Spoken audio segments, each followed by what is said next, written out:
కానీ పరమాత్మ ఒక అత్యద్భుతమైన అవకాశం మాకు శిష్యులకి ప్రశిష్యులకి ప్రప్రశిష్యులకి ఇచ్చింది ఏమిటంటే ఆయన శత జయంతి ఈరోజు. అందుచేత ఆ శత జయంతి స్మారక సభ ఆయన గురించి మనం కొద్దిసేపు మాట్లాడుకుంటే గురువుల గురించి ఎంత చెప్పినా ఎంత తెలుసుకున్నా తక్కువగా ఉంటుంది. అటువంటి మూర్ధన్య స్థానం అలంకరించిన వారు.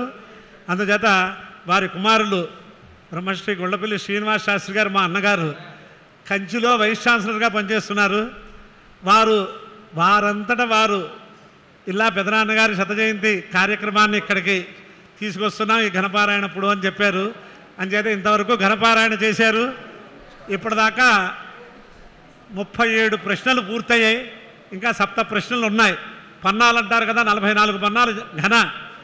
అంచేత వీటిపైన ఆ కార్యక్రమాన్ని గురించి ఈ మధ్య పానీయం అయిపోయిన తర్వాత మనం ప్రారంభించుకుని తర్వాత దాంట్లో కూడా ఘనస్వస్తి పారాయణ ఉంటుంది. అందరూ కూడా యథావకాశంగా ఉన్నవాళ్ళందరూ కూడా మన వాళ్ళందరూ కూడా వచ్చిన వారందరికీ కూడా దాహతీర్థాలు చూడవలసిందిగా కోరుతున్నాను. అయ్యా అర్చకులందరూ కూడా గమని రావాలి.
సిదం వేదాయో వేదేభ్యోఖిలం జగత్ నిర్మమే తమహం వందే విద్యాతీర్థమహేశ్వరం మహాదేవం త్రినయనం భస్మోద్ధూళిత విగ్రహం చిన్ముద్రితకరాం భోజం దత్తాత్రేయం నమామ్యహం.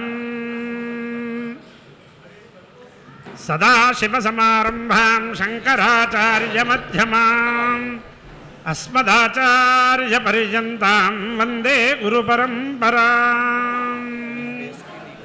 నమః సభాభ్యః సభాపతిభ్యశ్చ. మనం ఈ సంపూర్ణ కృష్ణయజుర్వేద ఘనపారాయణ కార్యక్రమంలో మీకు పరమేష్ఠ గురువులు మాకు పరమ గురువులు అయినటువంటి ఘనశిఖరం మా పెత్తండ్రి గారు వేదనిధి వేదాచార్యవరేణ్య ఇత్యాది బిరుదాంకితులైనటువంటి పెదనాన్నగారి శత జయంతి కార్యక్రమం ఇక్కడ గోదావరి తీరంలో ఈ పారాయణ జరుగుతున్నప్పుడు అక్కడికే వచ్చి వేద విధుల్ని సత్కరించుకుందామనే అభిప్రాయం ఉంది అని మా సోదరులు vice chancellor doctor Gundapalli Srinivasa Sharma గారు చెప్పినప్పటి నుంచి మనం ఎన్నిసార్లు వారి స్మరణ చేసుకుంటున్నామో తెలుసు. ఆ రోజు రానే వచ్చింది. సాయంకాలం ప్రదోష సమయం మన డాక్టర్ టివి నారాయణరావు గారు మన కార్యదర్శుల వారు కూడా వస్తున్నారు. అధ్యక్షుల వారు శ్రీ పాలెపల్లి శ్రీనివాస ప్రసాద శర్మ గారు ఇక్కడే ఉపవిష్టులై ఉన్నారు. ఈ సమయంలో వారు కాంచీ క్షేత్రం నుంచి ఈ ప్రకారంగా ఇక్కడికి వచ్చినందుకు వారికి మోక్షపురి నుంచి ఇక్కడ గోదావరి తీరానికి వచ్చి ఈ కార్యక్రమం నడిపిస్తున్నందుకు వారికి అనేక కృతజ్ఞతాపూర్వక నమస్కారాలు. అందుచేత వారు ఈ ఇతికర్తవ్యతను గురించి 2 మాటలు మాట్లాడాక మనం ఘనస్వస్తి కార్యక్రమంలోకి వెళ్దాం. ఆనదం శాంతరూపిణం శ్రీ చంద్రశేఖరగురుం ప్రణమామి ముదాన్వహం. పరిత్యజ్య మౌనం వటాధస్థితించ వ్రజన్ భారతస్య ప్రదేశాత్ ప్రదేశం మధుస్యంది వాచా జనాన్ ధర్మమార్గే నయన్ శ్రీ జయేంద్రో గురుర్భాతి చిత్తే. నమామః శంకరాన్వాఖ్య విజయేంద్ర సరస్వతీం శ్రీ గురుం శిష్టమార్గానునేతారం సన్మతిప్రదం. సత్యనారాయణ క్షేత్రాత్ సత్యవ్రతముపాగతం కామకోటి గురుం వందే సత్యశ్రీ చంద్రశేఖరం. శ్రీ గురుభ్యో నమః. ఈరోజు బ్రహ్మశ్రీ వేదమూర్తులైన గుళ్ళపల్లి వెంకటనారాయణ గణపాటి గారు, అంటే మా నాన్నగారు, వారి జన్మదినం ఆషాఢ బహుళ త్రయోదశి కావటం అనేటువంటిది చాలా అదే, అంటే ఈ సంపూర్ణ ఘనపారాయణ ఇదే సందర్భంలో ఇదే మధ్యలో ఆయన శత జయంతి రావటం అనేటువంటిది ఇది యాదృచ్ఛికమా లేకపోతే వారి సంకల్పమా, వీళ్ళన్నట్టుగా పెద్దల సంకల్పం వల్లనే ఇలా జరుగుతోందా? మరి ఘన మీద ఘనకి వారికి, అలాగే మా పెనతండ్రి గారు ఆంజనేయ గణపాటి గారు, వారికి ఘనతో ఉన్నటువంటి సంబంధం చాలా ఘనమైనది, ఘనిష్టమైనటువంటిది అని తెలుస్తోంది. మరి ఈ ఘన పాఠం అనేటువంటి దాని మీద మా నాన్నగారికి చాలా ప్రత్యేకమైన అభిమానం. ఎవరైనా ఘనపాఠులు అంటే వారు విశేషంగా వారు పూజింపబడాలి, వారికి విశేషంగా గౌరవం జరగాలనేటువంటిది దృఢమైన వారి సంకల్పం ఉండేటువంటిది. అది ఆయన అంతగా దాన్ని ప్రేమించేవారు. ఆయన దగ్గర చిన్న పాఠాలు ఎవరు చదువుకోవడానికి వచ్చేవాళ్ళు కాదు, అంతా ఘనపాఠం చదువుకోవడానికి వచ్చేవారే ఆయన దగ్గర. అంటే మాకు తెలిసి, నాకు తెలియటానికి అంటే ముందే, నేను పుట్టడానికి ముందే మరి బాబాయ్ గారు ఆంజనేయ గణపాటి గారు, అలాగే వారి తోడల్లుడు విష్ణుభట్ల సుబ్రహ్మణ్య దీక్షితులు గారు. విశేషం ఏంటంటే వీళ్ళిద్దరికీ ప్రెసిడెంట్ అవార్డు వచ్చింది. ఆ తర్వాత గురువుకి శిష్యాదిచ్ఛేత్ పరాజయం అన్నట్లుగా శిష్యులు ముందుకెళ్తూ ఉంటే ఆయనకి ఆనందం. మరి ఆనందాన్ని మనసులో అనుభవిస్తూ ఉండేవారు. అంటే సోదరుడు అనే ప్రేమ కంటే కూడా శిష్యుడు అనే ప్రేమ ఏమిటో.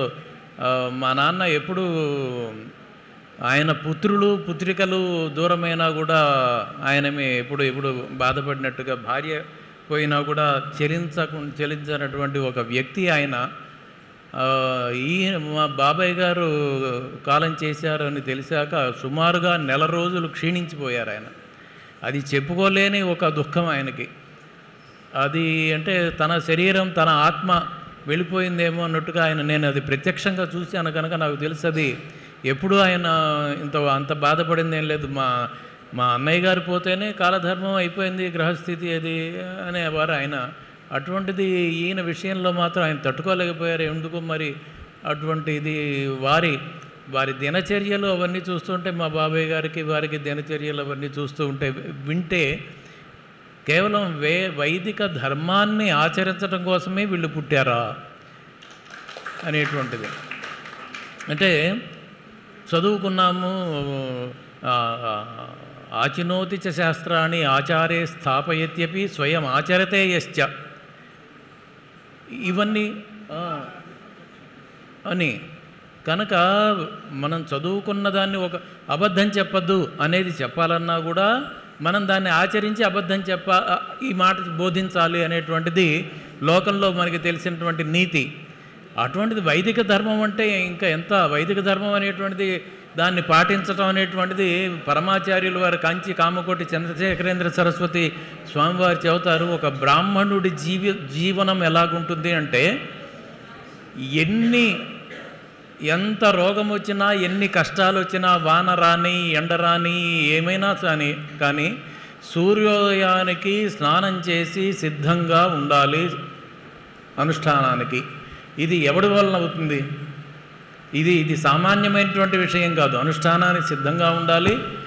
తర్వాత ఆయన దినచర్య దిన కార్యక్రమాలు అన్ని అనుష్ఠానాలు రకరకాల అనుష్ఠానాలు ఉంటాయి. ఆ పేర్లన్నీ ప్రస్తుత కాలంలో వాళ్ళు కూడా తెలియవు. బ్రహ్మయజ్ఞ భవనం అని ఇక్కడ పెట్టారు. బ్రహ్మయజ్ఞం అంటే యజ్ఞం అనుకుంటారు అందరూ. బ్రహ్మయజ్ఞం కానీ పితృతర్పణాలు కానీ మాధ్యాహ్నకము ఇంకా ఇవన్నీ దేవతార్చన ఇవన్నీ అయ్యేటప్పటికి కొంత టైం పడుతుంది. ఇదంతా అయ్యాక మధ్యాహ్నము 12 గంటల తర్వాత పితృ సమయం వచ్చాక నిత్యతర్పణలు చేశాక అప్పుడు భోజనం. షుగర్ పేషెంట్ కానీ మా అన్నగారు షుగర్ పేషెంట్ కానీ ఏమైనా కానీ పితృకాలం వచ్చాక పితృతర్పణాలు చేశాకనే భోజనం. అప్పటిదాకా ఏమి నీళ్లు కూడా తీసుకోకుండా ఉండేటటువంటి ఒక అంత శరీరాన్ని అంత నియమంగా కఠోరంగా పరిపాలించేవాడే బ్రాహ్మణుడు అని మహాస్వామి వారు ఆయన దైవత్యన్ కురల్, దానికి తెలుగు అనువాదం పేరేదో ఉంది, అందులో ఆయన రాశారు. తర్వాత మధ్యాహ్నం అయ్యాక ఆయన ఆ బ్రాహ్మణుడు తన జీవన విధానానికి కావలసినది ఏదైనా సంపాదించుకోవాలి అంటే ఈ మధ్యాహ్నం తర్వాత సాయంకాలం లోపు, మళ్ళీ సాయంకాలం టైంకి ఎట్టి పరిస్థితుల్లోనూ ఏమైనా సరే వదిలేసి వచ్చేసి సాయంకాలం సంధ్యావందనం అనేటువంటిది సకాల సంధ్య అనేటువంటిది చాలా ముఖ్యమైనటువంటిది. ఏమైనా ₹1,00,00,000 పోని సకాల సంధ్యని పోకూడదు. ఇది ఇటువంటి ఆచారంతో వాళ్ళు బ్రతికారు. అంటే అందుకనే వేదమూర్తులు అనే పదానికి నాకు వీళ్ళని చూసే ధర్మమూర్తులు అంటే రామో విగ్రహవాన్ ధర్మ అన్నట్టుగా వేదో విగ్రహవాన్ వీళ్ళు అనేటువంటిది నాకు అనిపిస్తూ ఉంటుంది. ఇలాగా అదే కాకుండా వారి స్మరణతో వారి శిక్షణలో వచ్చినటువంటి మీరందరూ కూడా ఈ చదువుకోవటమే కాకుండా దాన్ని ఆచారాన్ని ధర్మాన్ని చేస్తూ ఉండటం అనేటువంటిది చాలా మీరందరూ వేద శివో వేద అనేదానికి మీరందరూ తార్కాణము. ఇదే పరంపర మా బాబాయ్ గారి ఇంట్లో కొనసాగుతోంది. అందరూ అల్లుళ్ళు కానీ కొడుకులు కానీ వారి పిల్లలు కానీ అందరూ మరి వేదాన్ని చదువుకుంటూ అది ఘన వరకు చదువుకుంటూ దాన్ని కొనసాగిస్తున్నారు అనేటువంటిది అది ఆ వేద పురుషుని అనుగ్రహంగా చెప్పచ్చు. ఇది వేద పండితుల గొప్పతనం అయితే మనం చేయాల్సింది, లౌకికంలో ఉన్నటువంటి వాళ్ళు చేయాల్సింది ఏంటంటే వేద పండితులని మనం అనుసరిస్తూ వాళ్ళు చెప్పినటువంటిది చేస్తూ వాళ్ళని గౌరవిస్తూ వాళ్ళకి అనుకూలంగా మనం ప్రయత్నిస్తూ ఎంత తపస్సు చేస్తున్నారు వారు. అంటే వేదం అనేటువంటిది శబ్ద ప్రధానం. ఇప్పుడు మనం ఇక్కడ కూర్చున్నాము ఇంతమంది, వీళ్ళందరూ వేదపారాయణం చేస్తున్నారు. ఏమిటో మనకు ఒక్క ముక్క అర్థం కాదు. అర్థం కాకపోయినా కూడా దీనివలన కూడా ఒక పుణ్యము ఉంది. ఎందుకంటే వేదము శబ్ద ప్రధానము. వేద శబ్దములే ప్రధానమైనటువంటి ఆ శబ్దములు పలికినా విన్నా చాలు అనంతమైన పుణ్యం కలుగుతుంది. అది వేదం యొక్క గొప్పతనం. ఇటువంటి వేదం యొక్క గొప్పతనం గురించి మాట్లాడాలి అంటే సైంటిఫిక్గా కానీ ధార్మికంగా ఋషులు చెప్పేది ఏదో ఐహికము ఆముష్మికము ఇహాముత్ర ఫలాలు ఇవన్నీ ఇందులో ఉన్నాయి అనేటువంటి తెలిసినా కూడా ఒక సైంటిఫిక్ అప్రోచ్తో వేదాన్ని మనం చూసినట్లయితే ఒకే ఒక్క మాట చెప్తాను. మీకు ఆశ్చర్యపోయేటువంటి విషయం ఏంటంటే సృష్టి ప్రారంభమైనప్పటి నుంచి నేటి వరకు ఎన్ని కోట్ల సంవత్సరాలు జరిగినా కూడా ఒక్క అక్షరమో ఒక్క స్వరమో కూడా చెడకుండా పుస్తకాలు లేకపోయినా, పుస్తకాలు ఈ మధ్య వచ్చాయి, పుస్తకాలు లేకపోయినా గురు శిష్య పరంపరగా రక్షింపబడుతున్నటువంటి ఒకే ఒక్క సాహిత్యము వాంగ్మయము వేదం మాత్రమే ప్రపంచంలో. అలనాడు వేదవ్యాస మహర్షి ఏ వేదాలను ఆ బ్రహ్మదేవుడి ముఖంలో నుంచి ఏ వేదాలు వచ్చాయో అదే వేదం మీ ముఖాల్లోంచి వస్తుంది. ఏమాత్రం మార్పు లేదు. ఇటువంటిది భాష కానీ సాహిత్యం కానీ ప్రపంచ చరిత్రలో ఎక్కడా లేదు. లాటిన్ అన్నారు, దాంట్లోంచి ఇంగ్లీష్ అన్నారు, జర్మన్ అన్నారు, ఇంకోటి అన్నారు. భాషలని మన తెలుగు భాష అక్కడో భాష ఇక్కడో భాష ఎక్కడో భాష, 50 ఏళ్ల క్రితం ఒక భాష, మనమే మారిపోతుంది సంస్కృతం. అందుకనే దేవభాష అంటే సంస్కృతాన్ని, నిజానికి సంస్కృతాన్ని భారతదేశంలో జాతీయ భాషగా ప్రకటించాలని అనుకున్నారు. ఎందువల్ల అంటే హిందీ రాష్ట్రాల్లో వాళ్ళకి మాత్రమే తెలుసు, దక్షిణాది వాళ్ళకి తెలియదు. వీళ్ళిద్దరికీ కామన్ అయినటువంటి భాష ఏంటంటే సంస్కృతం. కాశ్మీర్లో ఉన్నటువంటి మీరు తెలుగు మాట్లాడితే తమిళనాడులో సెటిల్ అయినటువంటి తెలుగు వాళ్ళే తమిళనాడులో సెటిల్ అయితే వాళ్ళు మాట్లాడే భాష వేరు, మన తెలుగు వాళ్ళకి అర్థం కాదు, వాళ్ళ తెలుగు మనకు అర్థం కాదు. ఒక్క సంస్కృతం మాత్రమే ఆసేతు హిమాచలం, కాశ్మీర్లో ఉన్నవాడు వచ్చినా కూడా సంస్కృతంలో మాట్లాడితే ఇదే సంస్కృతం. హిందీ అక్కడ వాడు మాట్లాడేది వేరు, ఇక్కడ ఏ భాష, ఇంగ్లీష్ ఆస్ట్రేలియాలో వేరు, ఇంకో చోట వేరు.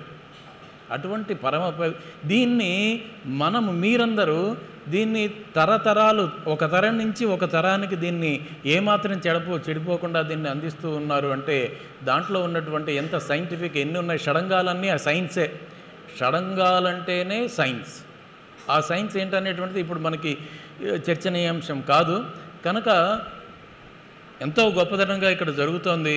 మా సోదరుడు నాతో ఎక్కువగా ఎప్పుడైనా తెల్లవారుజామున మాత్రమే ఫోన్లు చేస్తూ ఉంటాడు మా సోదరుడు. అంతే, నాకేమో అది అర్ధరాత్రం.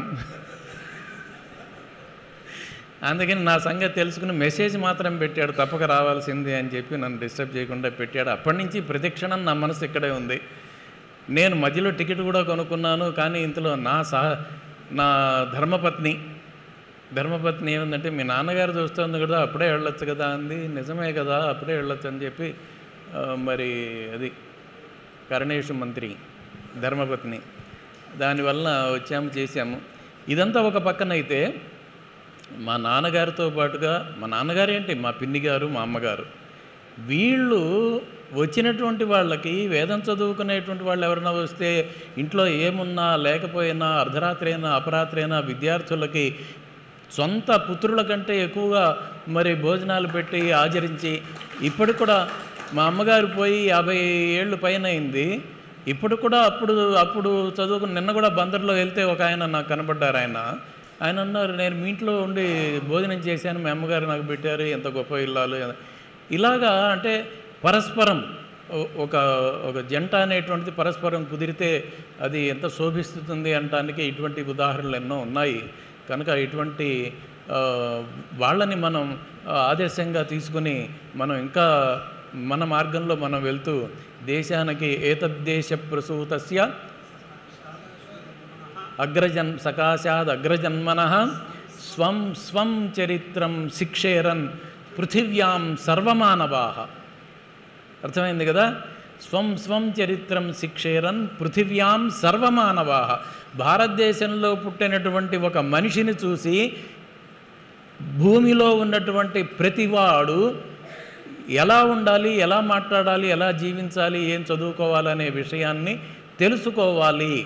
మనవాడు ప్రపంచానికి గురువు కావాలి అని ఒక్కొక్క మనవాడు పృథివిలో అందరికీ గురువులు కావాలి అని మనుధర్మశాస్త్రంలో మనువు ఆశించి చెప్పినటువంటి విషయం అది. కనుక మన గొప్పతనాన్ని, మన ఔన్నత్యాన్ని మనం కాపాడుకుంటూ ఇటువంటి కార్యక్రమాలు ఎన్నో జరుపుకుంటూ వీరు అభినందనీయులు. నాకంటే చిన్నవాడు సీతారామచంద్ర గణపాఠి, అందుకని అభినందనీయులు. తర్వాత దగ్గరుండి నడిపిస్తున్నారు మా అన్నగారు విశ్వనాథ గణపాఠి గారు. ఆయన ఎన్నో సభల్లో ఎక్కడ చూసినా ప్రధానమైనటువంటి సభల్లో ఆయన చేస్తూ ఉంటారు. వారికి నమస్కరిస్తూ కార్యక్రమం కొనసాగించవలసి. దత్తాత్రేయ వేద విద్యా గురుకుల కార్యనిర్వాహక అధ్యక్షులు లోగడ పెద్దల్ని, పెదనాన్నగారిని దర్శనం చేసినటువంటి వారు పాలెపు శ్రీనివాస ప్రసాద శర్మ గారు 2 వాక్యములతోటి నమస్కారాలు చేస్తారు. ఈ నాన్నగారిని కలుసుకున్నాను. మీ ఇంటికి కంచికి వచ్చి గణపతి గారితో వచ్చి మీ నాన్నగారు తలుచుకున్నాను, గణపతి గారు నాన్నగారిని తలుచుకున్నాను. నా అదృష్టం, ఇద్దరినీ తలుచుకున్నాం. మీరు చెప్పినట్లు లౌకికంలో ఉన్నవాళ్ళు, మా లాంటి వాళ్ళు వేద సేవటమే మా పెద్ద అదృష్టం. నా అదృష్టం నాకు దొరికింది. ఈ 24 రోజులుగా ఈ కార్యక్రమం చాలా సాత్వికమైన కార్యక్రమం. ఇక్కడ ఉన్న శిష్యులందరూ ఇక్కడే గణం చదివి గురుదక్షిణ ఎలా ఇవ్వాలో అని తలుచుకుని, ఎట్లు ఇవ్వాలో తెలియకుండా గణపారాయణ మూలంగా ఇవ్వటం, మేము వినటం, ఇది చాలా చాలా గొప్ప విషయం. ఇలాంటి కార్యక్రమం వర్ణించాలి అని ఉంటే భగవద్గీతలో ఒక మంచి శ్లోకం ఉంది. అపలాకాంక్షి విఘ్నో యజ్ఞ విఘ్నోయ విష్టతే ఎస్తావ్యం సమాదాయ విశ్చితానుంది. ఏమీ కోరిక లేకుండా శాస్త్ర ప్రకారం ఏది చెయ్యాలో చేస్తుంటే దానినే సాత్విక యజ్ఞం అంటారు. ఇది చేసేది అన్ని విషయాలుగా చాలా లోక కళ్యాణం కోసం చేయటం. ఈ సమయంలో మీరు ఈ సంవత్సరం 100 సంవత్సరాల మీ నాన్న జయంతి, మీ నాన్నగారి ఇది ఇక్కడ చేయటం అది చాలా మా అదృష్టం. ఈ వేద పాఠశాలకి ఒక పెద్ద ఆశీర్వచనంగా అనుకుంటున్నాం. శృతి వేదమాతకి నమస్కరిస్తూ ఈ వంశంలో పుట్టడం, జన్మించడం నిరంతరం చాలా సంతోషిస్తూ ఉంటాను. ఇంకేంటంటే వెంకటనారాయణ ఘనపాటి గారు పెదనాన్నగారు, ఆంజనేయ ఘనపాటి గారు మా బాబాయ్ గారు. ఇంకంతకని ఇంకేం కావాలి? ఎక్కడికి వెళ్ళినా కానీ గొల్లపల్లి వారు అనేసరికి పలానా వారు. మా పెత్తండ్రి గారు వెంకటనారాయణ ఘనపాటి గారి గురించి పూర్తిగా ఆయన సామర్థ్యాన్ని చూసి వేదాహవనం చేయించినటువంటి మా వ్యవస్థాపక కార్యదర్శి గారు డాక్టర్ టివి నారాయణరావు గారు కూడా వచ్చారు. అందుచేత అలాగే అభ్యాగత స్వయం విష్ణు అని ఎక్కడో ఖండాంతరంలో ఉన్నటువంటి ధూళిపాళ మహాదేవమణి గారు ఒక్కసారి ఇక్కడికి రావాలి అనుకుని ఈరోజు ఇదే సమయానికి రావటం కూడా చాలా సంతోషంగా ఉంది. అందుచేత ఇప్పటిదాకా సాంస్క్రిట్ లెక్చరర్గా పనిచేసినటువంటి బలభద్ర శర్మ గారు, మా అన్నగారు, మా చిన్న పెదనాన్నగారు అబ్బాయి గారు కూడా కొన్ని విషయాలు చెప్పారు. వీటిపైన సంగ్రహంగా 2 వాక్యాలు వేద సభాపతిగా మనకి వేదాచార్యవరేణ్యగా ఉన్నటువంటి మా అన్నగారు గొల్లపల్లి శివశర్మ అవధానులు గారు, మా గురువస్తు మౌనం వ్యాఖ్యానం అని మా అన్నయ్య గారు చిట్ట చివరి నమస్కారం చేస్తారు. ముందు అంచేత ముందు శివశర్మ శ్రోతి గారు చెప్పేసిన తర్వాత నారాయణరావు గారిది మహాదేవమణి గారి ప్రసంగానికి ముందు ఆయన ప్రసంగం పెడదాం. స్లోగా సంగ్రహ వాక్యాలు అన్నారు. అదే కాలం పరమాత్మ స్వరూపం.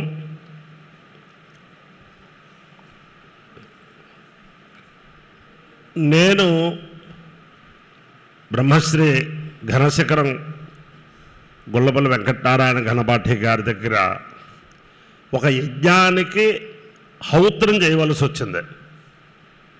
హౌత్రం చేయవలసి వస్తే మాకు శ్రౌత గురువు గారు బ్రహ్మశ్రీ పేసబాటి రామనాథ శ్రౌతి గారు, వారి యొక్క కార్యక్రమాలు నా కార్యక్రమాలు అవి కుదరట్లేదు.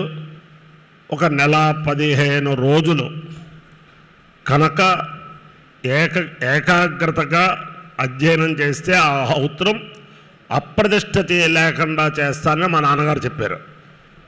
అప్పుడు ఎక్కడ చేయాలి అది చేయాలి అని చెప్పంటే చిరంజీవి మా శ్రీనివాస శర్మకి ఫోన్ చేస్తే ఆయనకి చెప్పే ఓపిక ఉందా లేదా అని చెప్పి అడిగాను. ముందర ఆయనకి విశేషం ఏమిటంటే ఆ వయస్సులో ఆయన సాయంత్రం ఒక పరాయితం బ్రాహ్మణ భాగం ఇద్దరికి చెబుతున్నారట, ఇద్దరికి జట చెబుతున్నారట. అంచేతను ఆయన అడిగి చెబుతాను నేను, అది కుదురుతుందో లేదో అని చెప్పి అనేసరికి అది ఆయనతో చెప్పారు. తప్పకుండా చెప్తాను. ఆయనకి నాస్తి శబ్దం అన్నది విద్యార్థికి చదువు చెప్పడంలో నాస్తి శబ్దం అన్నది లేదు ఆయనకి. అలా రమ్మన్నారు, వెళ్ళాను. ఆ వయస్సులో ఆయన కాబట్టి వయస్సు వచ్చిన నాకు ఆ హౌత్రం ఆ కొద్ది రోజుల్లో చాలా జాగ్రత్తగా చెప్పి నా చేత హౌత్రం చేయించారు. తర్వాత ఆ యజ్ఞంలో ఉన్నవారిని ఆయన వారి ఇంటికి కంచి వచ్చినప్పుడు ఆయుధాగ్ని సభకు వచ్చినప్పుడు ఆయన వారిని ప్రశ్నించారట, మా వాడు హౌత్రం ఎలా చేశారని. పర్వాలేదు బాగానే చేశారు. అప్పుడు ఆయనకు సంతృష్టి కలిగింది. అంచేతను ఆయన ఘనశిఖరం కాదు, అధ్యాపక సార్వభౌమ. ఆయనకి చిన్నతనంలో 36వ సంవత్సరంలో పత్ని వియోగం అయితే దేశమంతా కూడా ఆయన్ని మళ్ళీ గృహస్థాశ్రమం స్వీకరింపజేద్దామని పెద్దలందరూ ఓ పక్కన గృహస్థాశ్రమం స్వీకరింపజేద్దామని, ఓ పక్కన ఈ శృంగేరి పీఠానికి ఉపపీఠాలైన జగద్గురు పీఠాల్లో ఒక పీఠంలో ఆయన జగద్గురువుగా ప్రతిష్ఠ చేద్దామని, అలాగా ఆ పక్క నుంచి వాళ్ళు ఈ పక్క నుంచి వీళ్ళు అలా లాగుతున్నా ఏమీ చెల్లించకుండా జాగ్రత్తగా ఒక శుక మహర్షిగా ఆయన జీవితం చాలించారు. ఆయనకి అనేక సాష్టాంగ నమస్కారములు. ఇందాక మా చిరంజీవి మా శ్రీనివాస్ శర్మ చెప్పినట్టు మా తాతగారు సుబ్రహ్మణ్యావధాని గారు, సుబ్బావధానులు గారు అంటారు. ఆయన వేదం, శాస్త్రం, ధర్మశాస్త్రం, జ్యోతిషం. ఆ జ్యోతిషంలో ఆయన యొక్క గొప్పతనం ఏమిటంటే ఓ 20 జాతకాలు ఆయనకి ఇచ్చేవారట పూర్వం ఎవరో వచ్చి. ఆ 20 జాతకాల్లో 7 జాతకాలు 8 జాతకాలు రాసి ఇచ్చేవారట ఆయన. మళ్ళీ వాళ్ళు వచ్చి మా జాతకం ఎందుకు రాయాలి అడిగేవారు కాదుట. ఇంకా జాతకాలు రాయవలసిన పని లేదనమాట. అలాంటి మహానుభావులు ఆయన ధర్మ ప్రవృత్తి. ఆయనే 70 సంవత్సరాలు 80 సంవత్సరాల క్రితం కొల్లూరు ఆ ప్రాంతంలో మాశూచికం వ్యాప్తి బాగా చెందినప్పుడు మా మాతామహులు బ్రహ్మశ్రీ రెండోచింతల యాజులు గారు పౌండరీకం చేస్తున్న సమయంలో మా అమ్మగారికి కూడా మాశూచికం వస్తే ఈయనకి ఆ గ్రామస్తులు, కొల్లూరు గ్రామస్తులు, మన శివరామశాస్త్రి గారు చెరువు శివరామశాస్త్రి గారు వాళ్ళు ఉత్తరం రాస్తే వెళ్ళారట. అక్కడ అందరూ కొల్లూరులో ఉన్న పండితులందరూ కూడా సమావేశం అయ్యారు. సమావేశం అయ్యి ఏం చేయాలి, ఈ మాశూచికం ప్రతి ఊరిలోనూ ఉంది ఈ కరోనా ఉన్నట్టుగా, ఏం చేయాలి అంటే అందరూ తలో రకంగా బాల పురస్కరణ చేయించండి, రుద్రయాగం చేయించండి, లేకపోతే చండీ చేయించండి అది చెబుతూ ఉంటే మా మాతామహులు అదే పౌండరీకం చేసే ఆయన మా వియ్యంకుడి గారు వచ్చారు కదా ఆయన కూడా అడగండి అన్నారట. ఈయన చాలా చిన్నగా పుట్టిగా ఉండేవారట. ఓ పక్కన కూర్చున్నారు అంగుస్త్రం కొట్టుకుని. మహాప్రభు మీరందరూ ఇందాక నుంచే చర్చ చేస్తున్నారు, బయట గ్రామస్తుడు ఎవడు ఈ ఊరు వచ్చే పరిస్థితి లేదు, ఈ ఊరిలో ఉన్న వాళ్ళందరూ కూడా కాస్త పౌండరీకంలో ఉన్నారు. అంచేతన మేము ఉర్లాం సభకి వెళ్తున్నప్పుడు మాకు శివరామ గోవింద నారాయణ మహాదేవ అనే మంత్రం మా నాన్నగారు చెప్పి పంపించారు. ఉర్లాం నడిచి వెళ్ళేవాళ్ళం, అది పునశ్చరణ చేసుకుంటూ వెళ్ళేవాళ్ళం. అందుచేత రేపటి నుంచి మీ గ్రామంలో ఇదేమన్నా పునశ్చరణ చేస్తే ఈ మాశూచికం తగ్గుతుంది అని చెప్పారట. అంతే వెంటనే శివరామశాస్త్రి గారు చెబితే ఆయన ఆ ఊర్లో ఉన్న ప్రతి వాళ్ళ చేత కూడా అది మంత్రం పునశ్చరణ చేయిస్తే విశేషం ఏమిటంటే తర్వాత ఎవరికి మాశూచికం రాలేదు, వచ్చిన వాళ్ళందరికీ కూడా తగ్గిపోయింది. అదే ఇది శివరామశాస్త్రి గారి ద్వారా నాకు తెలిసి కరోనాలో నేను ప్రారంభించాను. ముందర మా కుటుంబ సభ్యుల రక్షణ కోసం ప్రారంభించాను. అది ఇప్పుడు దేశవ్యాప్తంగా అందరికీ తెలుసు. అంచేత నా సుబ్బావధానులు గారు అంటే ఆయన ఇప్పుడు ఇందాక ఆయన చెప్పారు సూర్యోదయ సూర్యాస్తమయనాలు అర్ఘ్య ప్రదానం చేయకుండా ఎప్పుడూ లేరు. అలాగే వారి పిల్లలైన వీరు మా నాన్నగారు మా పెత్తండ్రి గారు వారు ప్రయాణాల్లో వాళ్ళతో కూడా ప్రయాణం చేసే అనేక సందర్భాలు నాకు కూడా కలిగాయి. అయితే ఒక్కసారి అందరికీ మన విద్వాంసులందరికీ కూడా చెబుతాను. ఆశ్వయుజ శుద్ధ ఏకాదశి నాడు రాత్రి ముష్టి సుబ్బయ్య శాస్త్రి గారింట్లో ఏకాదశి సందర్భంగా అశ్వమేధముల స్వస్తి ఎప్పుడు వీళ్ళ సభలన్నీ అయిపోయాక రాత్రి 12-1 గంటకి అప్పుడు అలా సిద్ధంగా కూర్చునేవారు. అది 2 అశ్వమేధాలు స్వస్తి అయ్యి 3-3:30 అయింది. ఇందుకో నేను కూడా ఆ స్వస్తికి వెళ్ళాను. ఇంకా 5-6 గణపాటి గారు ఉన్నారు, కుప్ప సీతమ్మ గారింట్లో మకాం. మేమంతా కూడా వచ్చేసి లోపల గదుల్లో పడుకున్నాం. మా నాన్నగారు మా పెదనాన్నగారు అలా వీధిలో కూర్చుని 4:30 5ంటికి స్నానం చేసి దేవతార్చన నిర్మాల్యం తీసుకుని అనుష్ఠానం చేసుకుని అప్పుడు నాకు వాల్చారు. అంటే వారి యొక్క గొప్పతనం నేను ప్రత్యక్షంగా చూశాను కాబట్టి వారి యొక్క అనుగ్రహంతో ఈ దత్తాత్రేయ వేద విద్యా గురుకులం యొక్క సౌభాగ్యం ఇది. దీంట్లో అనేక కార్యక్రమాలు పెట్టినప్పటి నుంచి 25 సంవత్సరాల్లో ఆదర్శప్రాయమైన కార్యక్రమాలు అనేకం చేస్తున్నారు. దీనికి కారణం బ్రహ్మ విష్ణు మహేశ్వరులుగా 3 మూర్తులు. వారే చిరంజీవి సీతారామచంద్ర గణపాటి, బ్రహ్మశ్రీ నారాయణమూర్తి గారు, నారాయణరావు గారు, డాక్టర్ నారాయణరావు గారు, బ్రహ్మశ్రీ జయంతి శర్మ గారు. 3 మాతృమూర్తులు, ఇందిరమ్మ గారు, వేదవతి గారు, గాయత్రీదేవి. వీళ్ళందరూ కూడా ఇది మాతృమూర్తులకి తప్పట్లు ఎక్కువ కొట్టారు. చాలా సంతోషం. అందుచేత ఇది చాలా ఆదర్శప్రాయమైన వేద విద్యా గురుకులంగా ఉండాలని అనేక పాఠశాలకు వెళ్తూ ఉంటాను నేను. సంవత్సరానికి వాళ్ళు రూల్స్ మార్చేస్తూ ఉంటారు. అంటే నేను మా వాడు చెప్పినట్టు దేశం తిరుగుతూ ఉంటాను కాబట్టి. ఈ దత్తాత్రేయ వేద విద్యా గురుకులం పెద్దల యొక్క అనుగ్రహంతో ప్రారంభించినప్పుడు ఏదైతే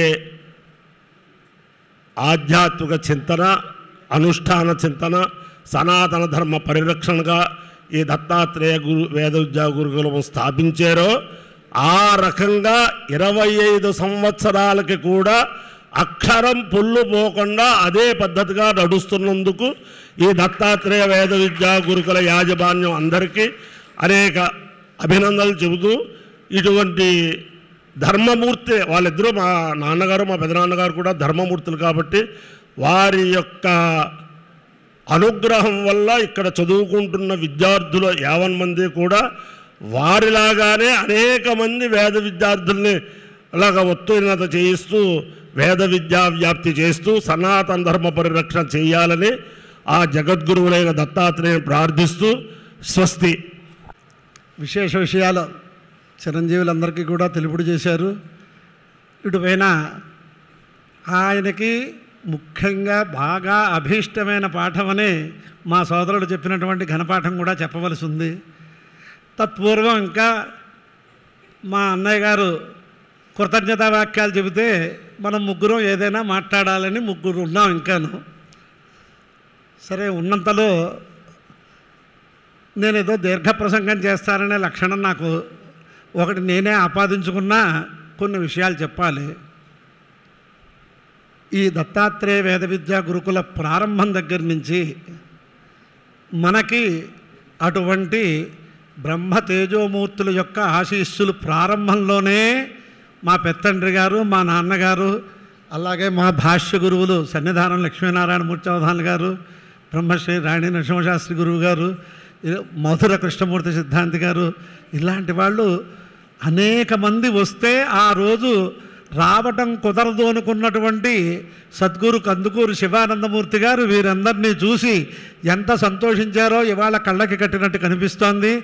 ఆ ప్రకారంగా వారందరూ ప్రారంభం నుంచి ఆశీస్సులు ఇస్తున్నవారు. ఇంకొక తర్వాత 2001 సంవత్సరంలో ఇది జరగాలి అంటే మన విషయం కాదు, వేదహవనం చేద్దామని అనుకుంటే మా నాన్నగారు సుస్థి చేసి మద్రాసు వైద్యానికి వెళ్ళవలసి వచ్చినప్పుడు మా పెత్తండ్రి గారు నా చేత వేదహవనం ఎంత విమర్శారూపంగా చేయించారో ఈనాటికి కూడా నాకు గుర్తుంది. ఆయన తర్వాత అనేక చోట్ల వేదహవనాలు పూర్వం చేయించాను. ఈ ప్రకారంగా గోదావరి తీరంలో దత్తాత్రేయ గురుకులంలో జరిగినట్టు మాత్రం నాకు ఎక్కడా తృప్తి కలగలేదని చెప్పిన వారు అనేక ఆహ్వానాలు చేశారు. అంటే అంతల్లా ఆయన నా చేత చేయించారు అనేది ఒక మాట చెప్తున్నాను.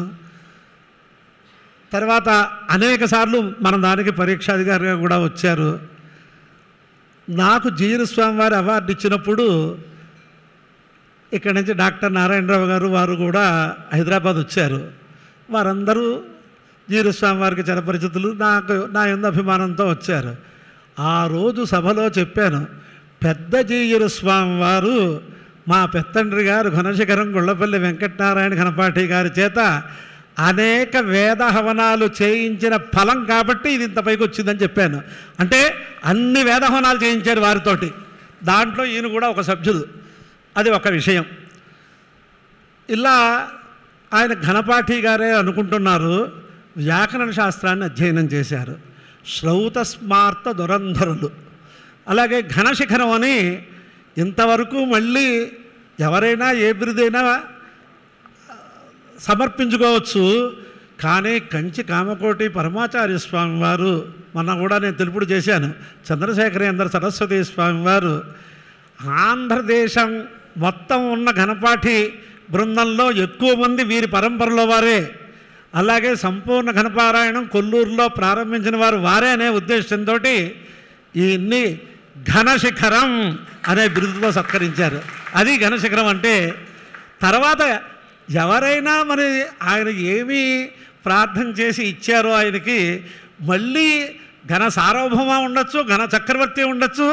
ఘనశిఖరం అనేది సభలో ఆయన ప్రసంగం చేస్తూ చెప్పింది ఏమిటి అంటే, ఆంధ్రదేశంలో మా నాన్నగారు చెప్పారు, ఆంధ్రదేశంలో దేవాలయాల్లో శిఖరాలు ఉంటాయి కదా, ఆ శిఖరం లాంటి వారు ఘనక ఈయన అని కూడా చెప్పి, దేవాలయ దర్శనం చేసుకోవడానికి లేకపోయినా శిఖర దర్శనం చేసుకున్నా చాలా మంచిది అనే సంప్రదాయాలు కూడా ఉన్నాయి.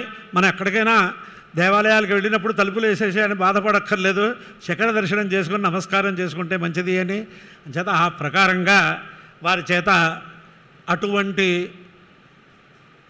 విశేషమైనటువంటి మాకందరికీ కూడా మా గురువులు, మా పరమ గురువులు ఘనశిఖరం గుళ్ళపల్లి వెంకటనారాయణ ఘనపాటి గారిని చెప్పుకోవటానికి అనుగ్రహించిన వారికి కూడా నేను ఇప్పుడు ఆ జగద్గురువులందరికీ కూడా నేను నమస్కారం చేస్తున్నాను. శృంగేరి జగద్గురువులు భారతీ తీర్థ మహాస్వామి వారితో మా పెదనాన్నగారికి జరిగిన సంభాషణలు చెబితే ఆశ్చర్యపోతారు. అందరి దగ్గర ఎలాగోతే యథా శివమయో విష్ణు ఏవం విష్ణుమయ శివ అని అన్ని పీఠాల్లోనూ ఆయన చాలా విశేషమైనటువంటి ఖ్యాతిని సంపాదించారు.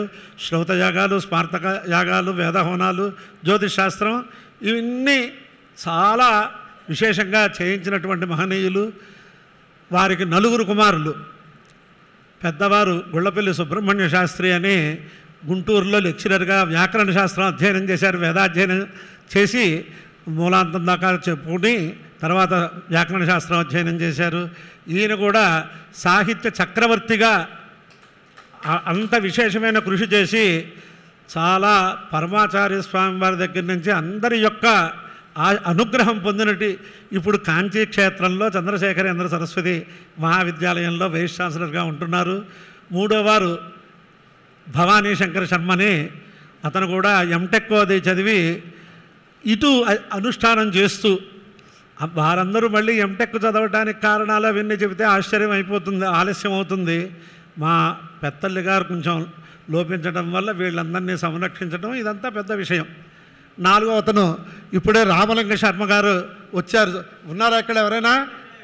ఒకసారి లేచి నమస్కారం చేస్తే మళ్ళీ వాడి కుమారుడు అంటే మా పెదనాన్నగారి పౌత్రుడు పూర్తిగా ఘనపాఠి అయ్యే స్థితికి క్రమాంతమయ్యి ఘనవల్లిస్తున్నాడు వాడు. అంచేత మొత్తం మీద ఆ పరంపర వీళ్ళ 4, 2 అమ్మాయిలు. ఆవిడ ఆకెళ్ళవారు, నేను ఆకెళ్ళవారు అల్లుండని చెబుతున్నాను అనుకోవద్దు.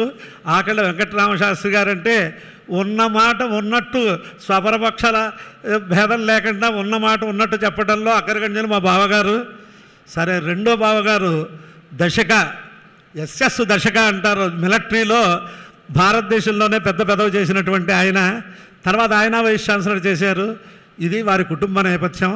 అందరూ కూడా చాలా విశేషంగా భక్తి శ్రద్ధలతోటి సుమారు శాతం మా పెద్దమ్మగారు వెళ్ళిపోయినా ఆయన అనుష్ఠాన మార్గంలో ఆచార వ్యవహారాలతోటి అధ్యాపన సంప్రదాయాల్లో ఉండటానికి కారణం ఈ కుటుంబ సభ్యులందరూ సహకరించారు. అదే వారందరూ కూడా ఈ శత జయంతి ఇక్కడ చెయ్యాలని వచ్చింది అంటే మా పెదనాన్నగారి ఆశీస్సులతోటి ఎలాగైతే రజతోత్సవం నడిపించుకుంటున్నామో ఇటుపైన స్వర్ణోత్సవం దాకా ఈ ఆశీస్సులు మనకు పనిచేస్తాయి అని నేను మనస్ఫూర్తిగా భావం చేస్తూ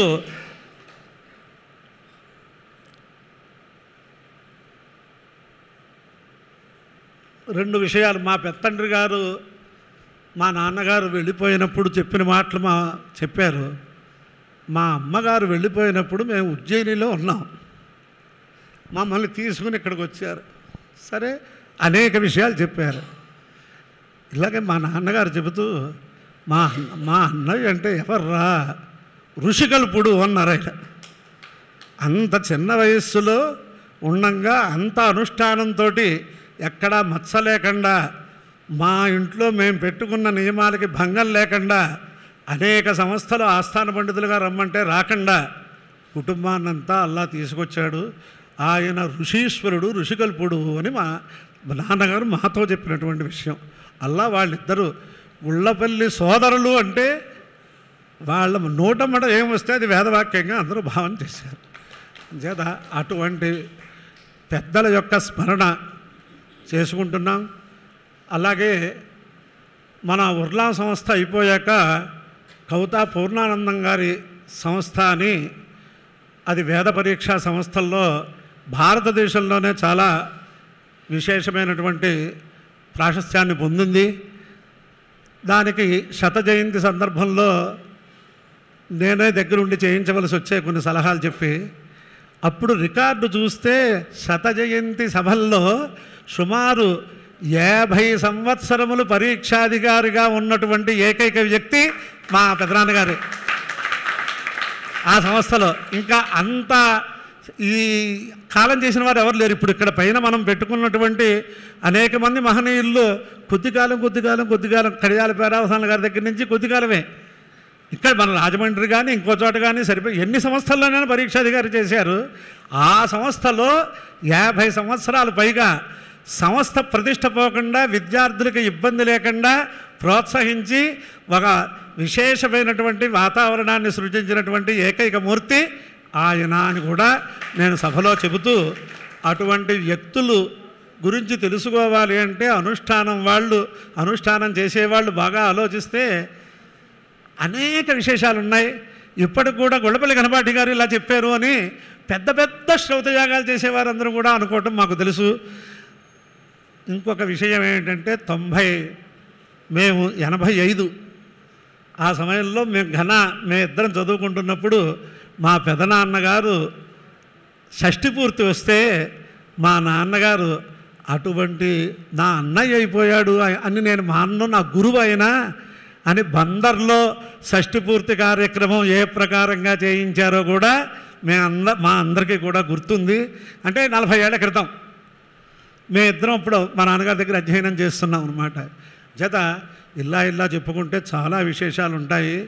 దర్శనే స్పర్శనే చైవ శ్రవణే భాషణేపి వా యత్ర అంతరంగం ద్రవతి సస్నేహ ఇది గచ్చతే అని, ఏ వ్యక్తితోటైనా దర్శనం చేసినా, వారికి పాద నమస్కారం చేసినా, వారితో మాట్లాడినా, వారి గురించి విన్నా మనస్సు ఎవరికి ద్రవిస్తుందో ఆయన యొక్క గొప్పతనం అటువంటిది. అటువంటి ఆ మహనీయుల శత జయంతి సంస్మరణ సభ, లేకపోతే శత జయంతి ఘనార్చన సభ ఇక్కడ జరిపిస్తున్నటువంటి మా అన్నగారికి, వారి కుటుంబ సభ్యులందరికీ కూడా నమస్కారం చేస్తూ, ఇటుపైన ఈ విషయాలు ఎందుకు చెప్పానంటే, ఇటుపైన మంచి వక్తృత్వం ఉన్నవారు ఉన్నారు కాబట్టి, వారు సంకోచ వ్యాకోచాలు తెలుసుకున్నవారు కాబట్టి విషయాలన్నీ నేను సభలో అందించడానికి చేశాను, కానీ అతి ప్రసంగం చేయలేదని నేను అనుకుంటున్నాను. తత్సత్. పెద్దలందరికీ నమస్కారం.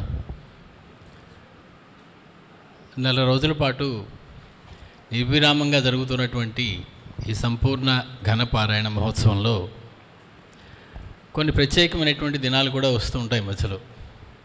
ఆ ప్రత్యేక దినాల్లో ప్రత్యేకమైనటువంటి పూజలు చేయడం, అర్చనలు చేయడం, లేదా మరొక కార్యక్రమాలు చేయడం, ఉత్సవం చేయడం అనేది సహజం. అలాగే ఈరోజు మనకి పెద్దలైనటువంటి గణపాటి గారి పెదనాన్నగారు అయినటువంటి ఘనశిఖరం వెంకటనారాయణ గణపాటి గారి శత జయంతి సభలాగా కూర్చుని ఘనపారాయణలో భాగంగా ఆ ఘనార్చన చేస్తున్నామని చెప్పడం చాలా అందమైనటువంటి విషయం. ఇందులో పాల్గొనేటువంటి అదృష్టానికి నోచుకున్న మీ అందరికీ ముందు శుభాభినందనలు చెప్తూ ఉన్నాను. పెద్దల యొక్క ఆశీర్వచన బలం ఎలా ఉంటుంది అంటే, దత్తాత్రేయ వేద విద్యా గురుకులాన్ని చూస్తే తెలుస్తుంది. ఇంత ఇంత ఇంత బలమైనటువంటి ఆశీర్వచనమా పెద్దలు ఇచ్చేది అనిపిస్తుంది.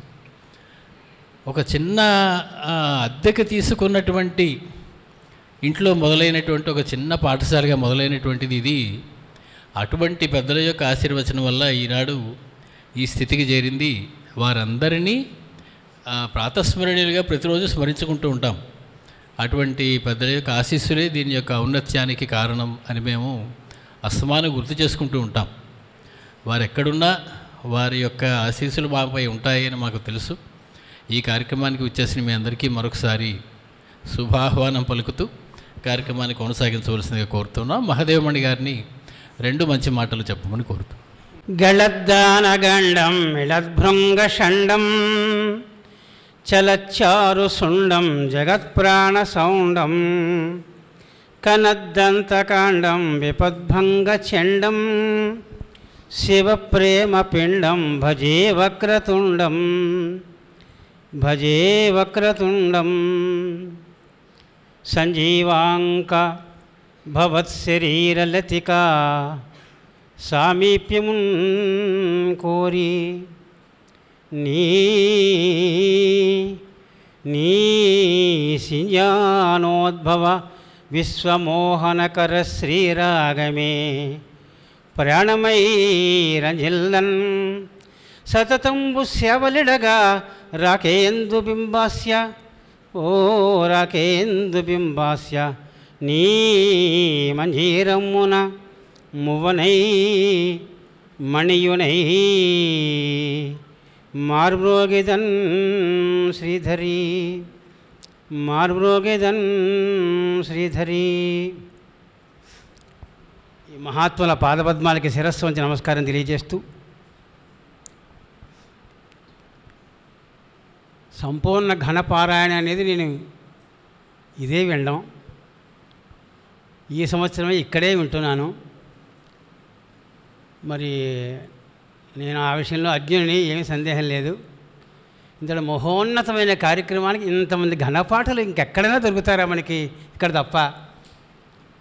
ఊరికి ఉత్తరంలో అమోఘమైన ప్రదేశంలో దత్తవీపుల యొక్క ప్రాంగణంలో ఇలా వేదస్థుతి జరుగుతోంది అంటే మనం చేసుకున్న అదృష్టం. రాజమండ్రి ఎప్పుడో నన్నయ్య గారి కాలంలో మంచి వైభవంగా ఉండేది అనుకున్నాం. ఈవేళ రాజమండ్రి వైభవం అంటే వైభవం ఇది. యత్ర వేదశ్రుతిర్నాస్తి యత్ర వేదశ్రుతిర్నాస్తి తులసీ నస్యవార్చనం విప్రాణాం భోజనం చైవ న పద్మా తత్ర తిష్టతి అంటోంది ఒక పురాణం. ఏ ఊరిలో, ఏ ఇంటిలో మళ్ళీ మాట్లాడితే, ఏ దేశంలో, ఏ రాష్ట్రంలో వేదనాదం వినిపించదో, ఎత్ర వేదధ్వనిర్నాస్తి, వేదధ్వని వినిపించిన ఊరు కాట, ఆ రాష్ట్రం కాట. అటువంటిది ఇంత ముక్తకంఠంతో ఇంతమంది మహానుభావులు ఘనపాటలు, క్రమపాటలు, ఇక్కడ నడుస్తున్న వేదాలు ఇవన్నీ కూడా మీరు అందరూ చూస్తుంటే నడుస్తున్న వేదాలు అనిపిస్తుంది నాకు. మీ రుణం అసలు ప్రపంచం తీర్చుకోగలదా? ఎవరైనా తీర్చుకోగలరా? మీ విలువ తెలియని మూర్ఖులు ఎవరో గుర్తించలేరు. కానీ వేద పండితుని యొక్క విలువ సామాన్య విలువ కాదు అది. అందుకని ఎక్కడ వేదధ్వని వినిపించదో, తులసి, ఏ ఇంటిలో తులసి చెట్టు ఉండదో, ఏ ఇంటిలో తులసి అర్చనను పొందదో, తులసి మొక్క ఉంటుంది, చీడ పట్టేస్తూనే ఉంటుంది. దాన్ని అలా వదిలేస్తూనే ఉంటాం. మన టిఫిన్లు, మన పలహారాలు మనం కానిస్తూ ఉంటాం. తులసి నా శివార్చనం, ఏ ఇంటిలో శివపూజ జరగదో. ఎందుకంటే శివపరమాత్మకి గుర్రాలుగా ఈ వేదాలు హయాహ శృతిచయాహ, హయాలు ఈ వేదాలట. 4 వేదాలు త్రిపురాస సంహారానికి వెళుతుంటే పరమాత్మ సరైన గుర్రాలు లేకపోతే ఆ గుర్రాలు మమ్మల్ని స్వీకరించడం మహానుభావాన్ని ఈ వేదాలన్నీ వచ్చి ఆయన ఘోష చేసేట. అప్పుడు ఆ మహానుభావుడు శివపరమాత్మ, ఎందుకండి మహానుభావుడు శివపరమాత్మ ఆ వేదాల్ని కోదండ కనకాచలో హరిరభోద్బాణ విధిసారథి, త్రిపురాస సంహారానికి వెళితే అసంభావ్యైక కాండేనా నగరాన్ని భినత్వనహ అని వాళ్ళు వరం కోరుకున్నారు.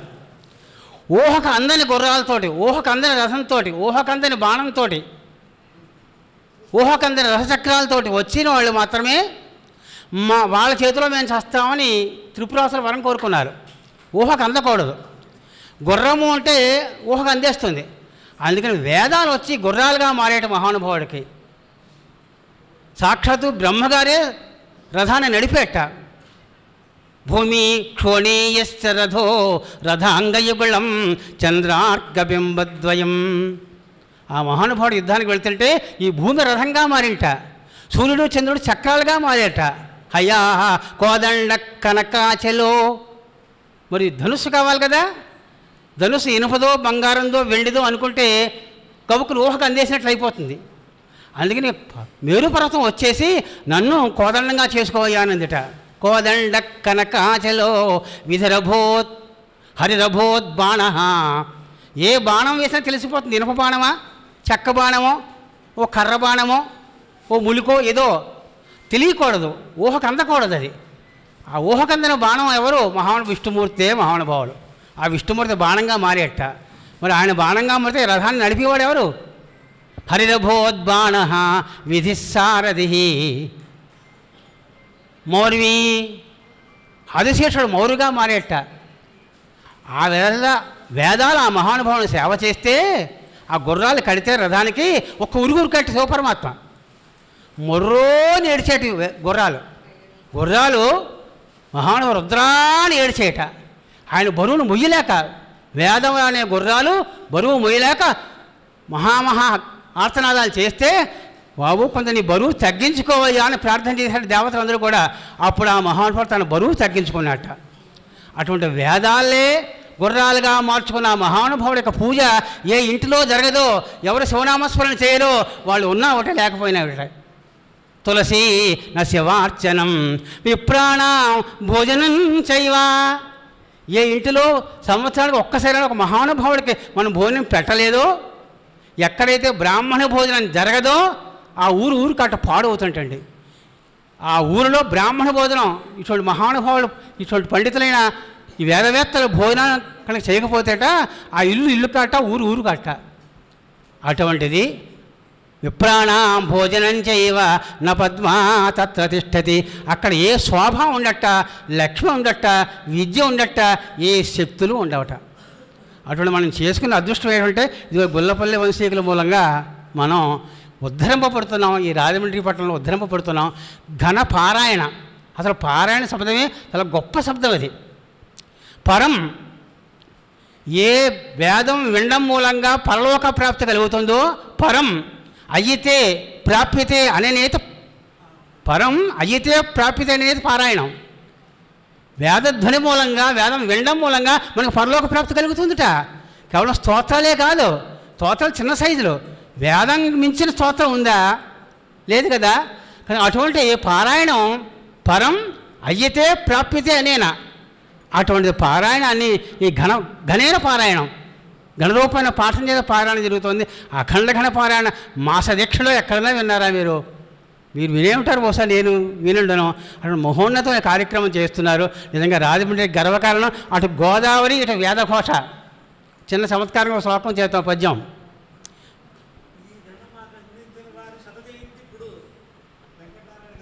వెంకటనారాయణ గణపాటి గారి శతజయంతి మహోత్సవ సందర్భంగా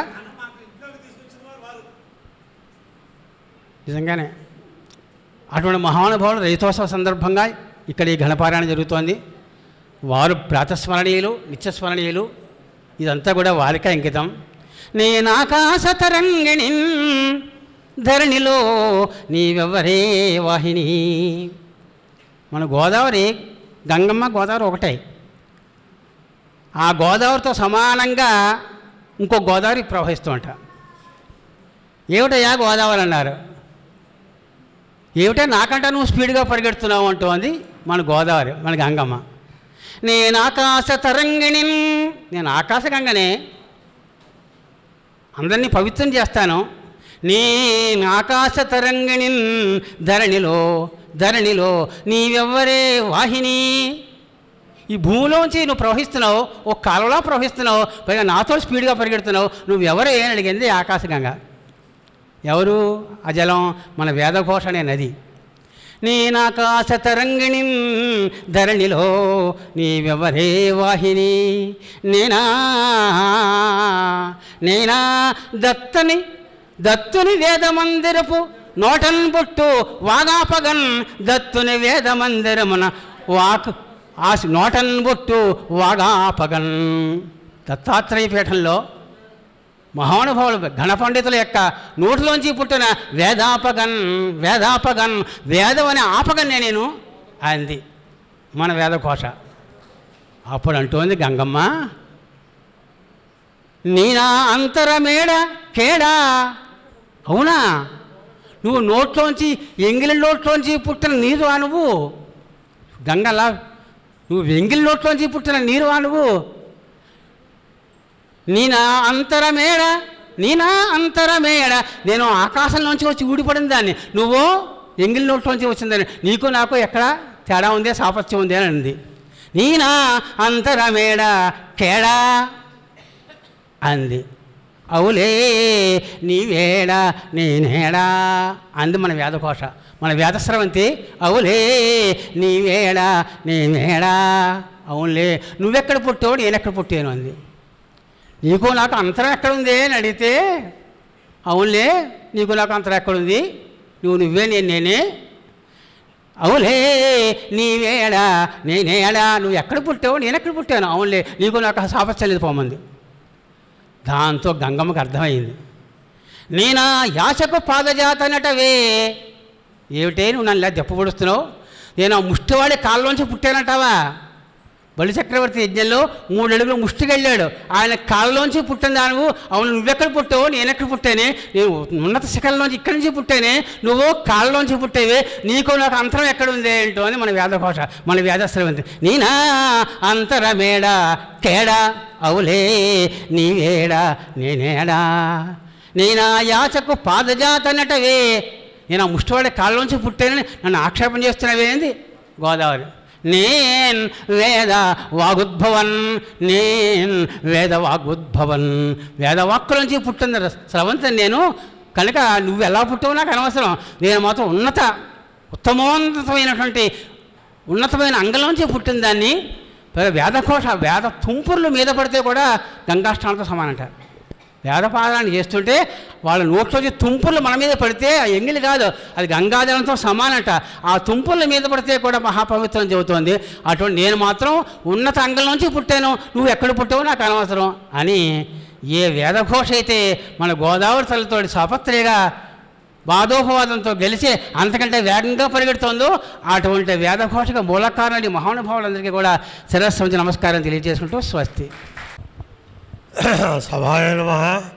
నాకంటే పెద్దవాళ్ళు ఎవరూ సభలో కనిపించట్లేదు. నేను నమస్కారం చేయాలంటే భగవంతుడు కూడా కనిపిస్తున్నాడు.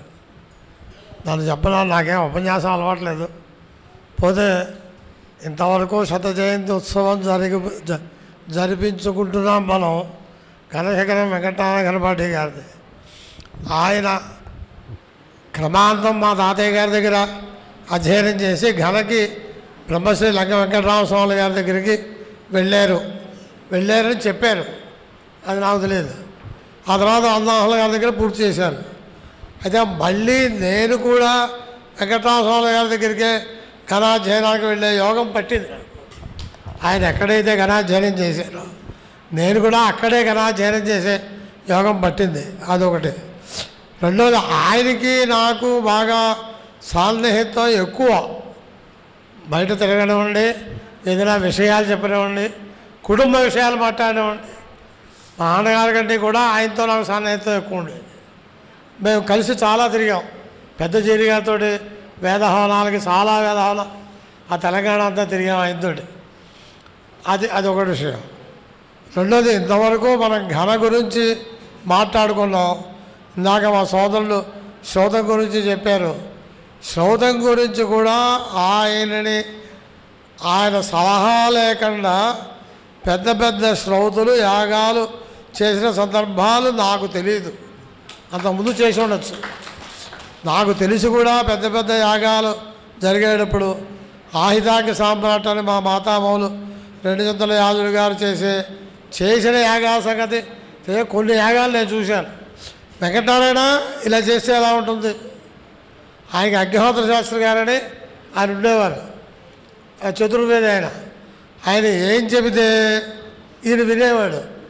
విని మళ్ళీ వచ్చి వెంకటనారాయణ ఏం చేద్దాం ఇలా చెప్తున్నారు అని ఈ సలహా తీసుకున్నాడు.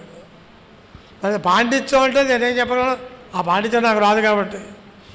అదే స్మార్త విద్యలో కూడా ఇప్పటికీ పెద్ద పెద్ద స్మార్తులు 90 ఏళ్ళ వాళ్ళని చూస్తే ఇలా ఏంటండి అంటే మాట్లాడుకో, మీ నాన్నగారు ఇలాగే చెప్పారు. అక్కడ ధర్మశాస్త్రం అనే విషయం వేరు. ధర్మశాస్త్రం పుస్తకాలు అవి కాదు, మీ పెదనాన్నగారు ఇలాగే చెప్పారు అంతే. అది సుప్రీంకోర్టు ఆర్డర్ లాగా. శ్రౌత స్మార్తాలు కానీ, ధర్మశాస్త్ర ఆచరణ కానీ, ధర్మశాస్త్ర విచారణ కానీ వాళ్ళని మించిన వాళ్ళు ఉన్నట్టుగా ఆ అన్నదమ్ములు అందరూ అలా ఖ్యాతి తెచ్చారు. దాన్ని పట్టుకుని మేము కాలక్షేపం చేస్తున్నాం. వాళ్ళ ఖ్యాతిని పెట్టుకుని మేము మెల్లిగా ఇగో పైన పెట్టుకుని వాళ్ళని మేము కూడా ఉన్నాం కిందని మేము కాలక్షేపం చేస్తున్నాం. ఇప్పుడు ఘనపారాయణ చేస్తున్నాం మనం. ఈ 14 మంది విద్యార్థులు ఈ పాఠశాలలో అధ్యయనం చేసిన వాళ్ళు. ఘనపారాయణలు చాలా జరుగుతాయి, దేశంలో జరుగుతున్నాయి. ఈ ప్రకారంగా జరిగింది ఎక్కడా లేదు. ఇప్పుడు వెంకట్రామ హైదరాబాదులో వేదభవనంలో 20 మంది 30 మంది చేత ఆయన చేయించారు ఘనపారాయణ, అది కూడా నేను చూశాను. కానీ ఈ సిచ్యువేషను ఎక్కడా కనపడలేదు. ఇదే పాఠశాలలో చదివి ఇదే పాఠశాలలో ఏమీ ఆశించకుండా అలా చెప్పుదాము అని ఎదరకొచ్చిన విద్యార్థులు ఇంతవరకు చరిత్రలో నేను వెళ్ళలేదు. నాకంటే ముందేమో జరిగిందేమో తెలియదు. అలా చేస్తున్నారు వీళ్ళంతా చిరంజీవులే. ఇలాగే చేస్తూ ఇలాగే నడిపిస్తూ ఈ పాఠశాల ఇంకా ఇలాగే అభివృద్ధి చెందుతూ ఉండి వాళ్ళకి మొన్న ఒక విషయం చెప్పడం మర్చిపోయాను నేను. మనకేంటంటే సచ్చీలత అవసరం. మనకి ఎలాగైతే అబద్ధం ఆడకుండా ఉండాలో మనకి సచ్చీలత కూడా చాలా అవసరం. అందులో వైదికులకి మనం ఎక్కడో పెద్ద పెద్ద ఇళ్లలోకి పెడతాం, మనతో అందరూ మాట్లాడతారు, మన ఎక్కడో గదుల్లో తీసేయండి మాట్లాడతారు. కానీ మన జాగ్రత్త మనం పడకపోతే మన ప్రతిష్ట మనమే నాశనం చేసుకుంటాం. అది ఒకటి. పాండిత్యం ఉంటే రేమిళ్ళ ప్రకాశశాస్త్రి గారు మాట చెప్పారు. మద్రాసు వెళ్ళారట ఆయన మామూలుగా ఏదో దేవాలయం, పెద్ద దేవాలయం, పెద్ద శాస్త్ర సభలు జరుగుతున్నాడు. ఈయన ఎవరో పట్టించుకున్న వాళ్ళు లేరు, ఎవడో ఆంధ్రుడు వస్తాడో పోతాడు. ఈయన మామూలుగా ప్రదక్షిణాలు చేస్తున్నారట. వాళ్ళు అక్కడ మీమాంస మీద మాట్లాడుతున్నారట. ఈయన మరి మీమాంస సార్వభౌము కదా ప్రకాశశాస్త్రి గారు. కొంతసేపు అయిన తర్వాత నుంచుని అది అలా కాదు ఇలా చేస్తే బాగుంటుందేమో, మీరెవరండి అని అడిగారు. ఏదో ప్రకాశశాస్త్రి అంటారండి, ఏదో ఆంధ్ర నుంచి వచ్చారు దేవాలయం. ఆయన కూర్చోబెట్టి ఆయనకి అక్కడ వేసిన వాళ్ళు ఉన్నత స్థానం, అక్కడ ఉన్న వాళ్ళందరికంటే ఉన్నత స్థానంలో కూర్చోబెట్టారట. ఆయన పాండిత్యం గురించి ఆయన చెప్పారు. ఆయన స్వయంగా నాతో చెప్పిన విషయం నాకు తెలియదు, నాకు శాస్త్రంతో పరిచయం లేదు.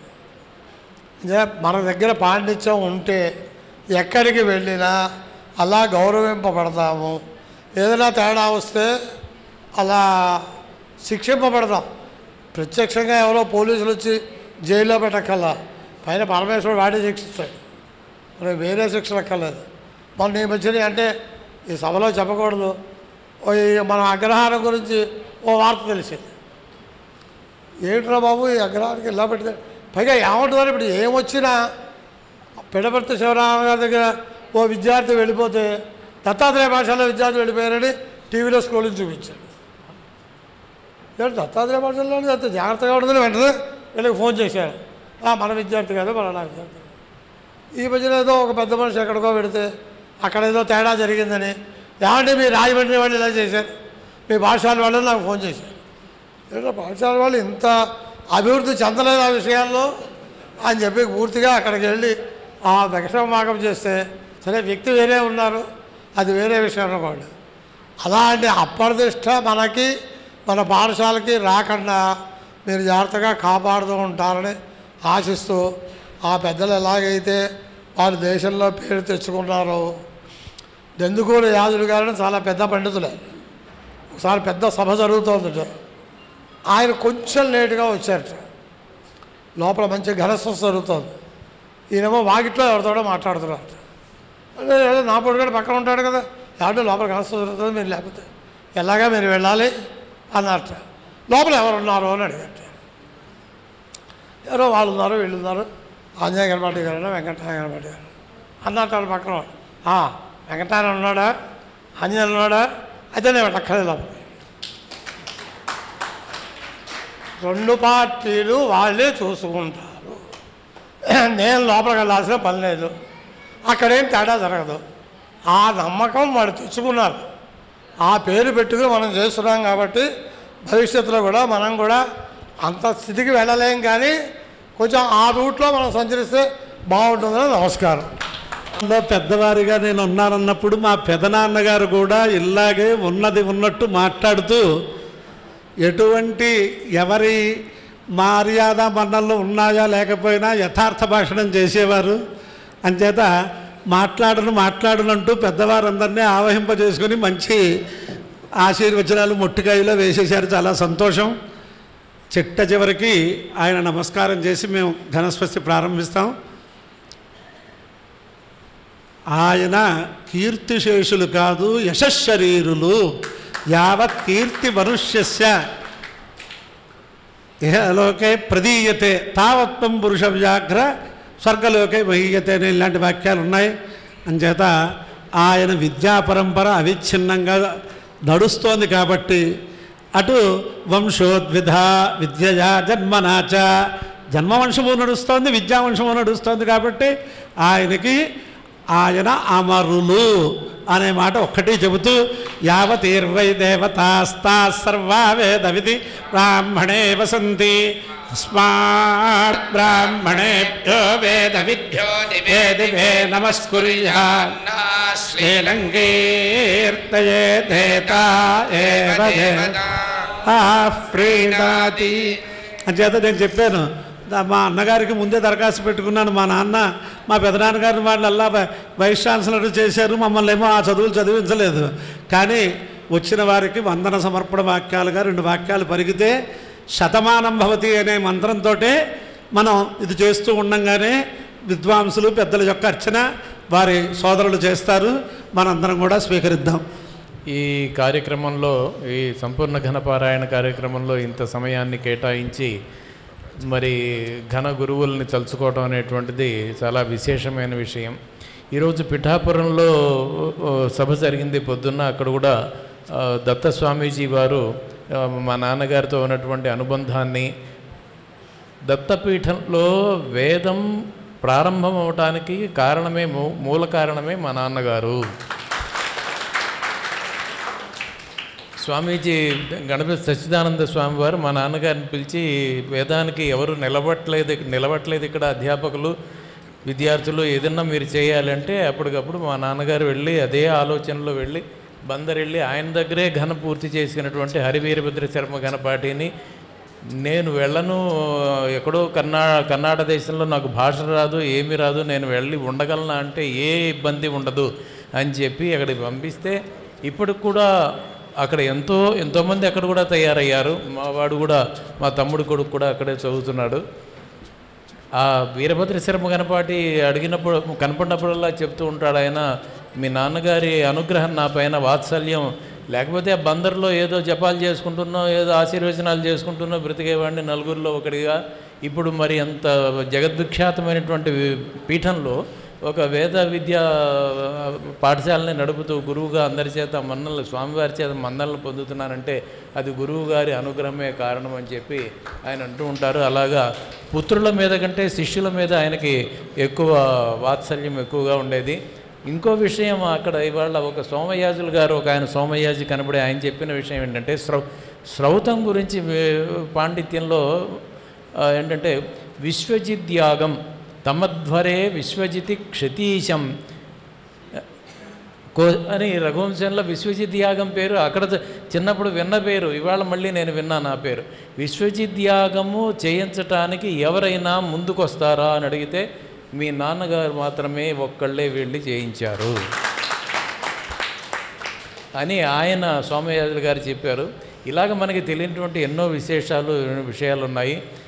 ఏంటంటే ఇప్పుడు మీరందరూ ఇంకా శ్రౌతం నేర్చుకుని షడంగాలు, మా బాబాయ్ గారు షడంగా పరీక్ష ఇచ్చి కాశీరాజు గారి దగ్గర మన్ననలు పొంది ఆస్థాన విద్వాంసులుగా ఉన్నారు కనుక ఈ ఘనతోనే కాకుండా ఇంకా ముందుకు వెళ్ళి మీ గురువుగారి వేదభాష్యం ఇవన్నీ ముందుకు వెళ్ళి నిరంతరంగా అధ్యయనాన్ని అధ్యాపనాన్ని రెండూ కొనసాగిస్తూ ఉండాలని అందరికీ నమస్కారాలు తెలియజేస్తూ ధన్యవాదాలు. స్వస్తి. శతేంద్రియ పురుష శతాయుః శతాయుః పురుష శతేంద్రియః శతాయురితి శతాయుః శతేంద్రియ శతేంద్రియ పురుష పురుష శతేంద్రియ ఆయుష్యాయుషి శతేంద్రియ పురుష పురుష శతేంద్రియ ఆయుషేంద్రియ ఆయుష్యాయుషి శతేంద్రియ శతేంద్రియ ఆయుష్యేవైవాయుషి శతేంద్రియ శతేంద్రియ ఆయుష్యేవ శతేంద్రియ ఇతి శతా ఇంద్రియః ఆయుష్యేవైవాయుష్యాయుష్యేవేంద్రియ ఇంద్రియ ఏవాయుష్యాయుష్యేవేంద్రియే ఇంద్రియ ఇంద్రియ ఏవైవేంద్రియే ప్రతిప్రదేంద్రియ ఏవైవేంద్రియే ప్రతిప్రదేంద్రియ ఇంద్రియే ప్రతిష్టతి తిష్టతి ప్రదేంద్రియ ఇంద్రియే ప్రతిష్టతి ప్రధానతథేపదం నమోఢస్య పాంసురే కేంద్ర ఇంద్ర వృత్రాయ భద్రం భద్రం వృత్రాయ ఇంద్ర వృత్రాయ భద్రం భద్రముద్భద్రం భద్రముదయచ్చదయచ్చదుద్భద్రం భద్రముదయచ్చదో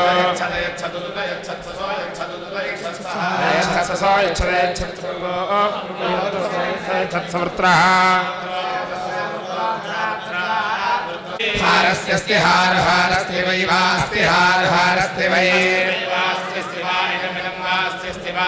वाइदमिदं वै वाइदं मयि मयीदं वै वाइदं मयि दास्यामि दास्यामि प्रप्रदास्यामि वेददास्यामि प्रप्रदास्यामि ते दास्यामि दास्यामि तस्मै तस्मै दास्यामि दास्यामि तस्मै तस्मै तस्मै तस्माक्षं तस्मै तस्माक्षं तस्माक्षं तस्मै तस्माक्षं प्रप्रोक्षं तस्मै तस्माक्षं प्राक्षं प्रप्रोक्षं प्रायच्छते छत्प्रोक्षं प्रायच्छते छत्प्रप्रायच्छत् तस्मै तस्मै छत्प्रप्रायच्छत् तस्मै तस्मै तस्मै छत्तस्मै तृतीयं तृतीयं तस्मै छत्तस्मै तृतीयं तत्तद्वीर्यं वीर्यं दत्ते तेतद्वीर्यं वीर्यं दत्ते दत्ते प्रप्रदे दत्ते प्रप्रदे प्रदास्यामि दास्यामि प्रदे प्रदास्यामि प्रदास्यामि दास्यामि प्रप्रदास्यामि देत दास्यामि प्रप्रदास्यामि दास्यामि देत दास्यामि दास्यामि तस्मै तस्मै दास्यामि दास्यामि तस्मै तस्मै तस्मै तस्माक्षं तस्मै तस्माक्षं तस्माक्षं तस्मै तस्माक्षमेवोक्षं तस्मै तस्माक्षमेव क्षमेवैवोक्षमुक्षमेव प्रप्रैवोक्षमुक्षमेव प्रायच्छते प्रायच्छत् तस्मै तस्मायच्छत् प्रायच्छत् तस्मै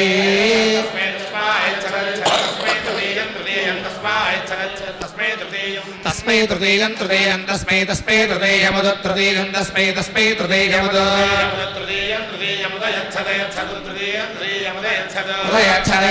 उदयच्छतं तमयच्छतुदयच्छतं तं विष्णुर्विष्णुस्तं तं विष्णुरन्मनुविष्णुस्तं तं विष्णुरनु अन्वदिष्ठदादिष्ठदान् वन्वदिष्ठद जहि यत्यदिष्ठदान् वन्वदिष्ठद जहि जहीति जहि जहीति सस इति जहि जहीति सः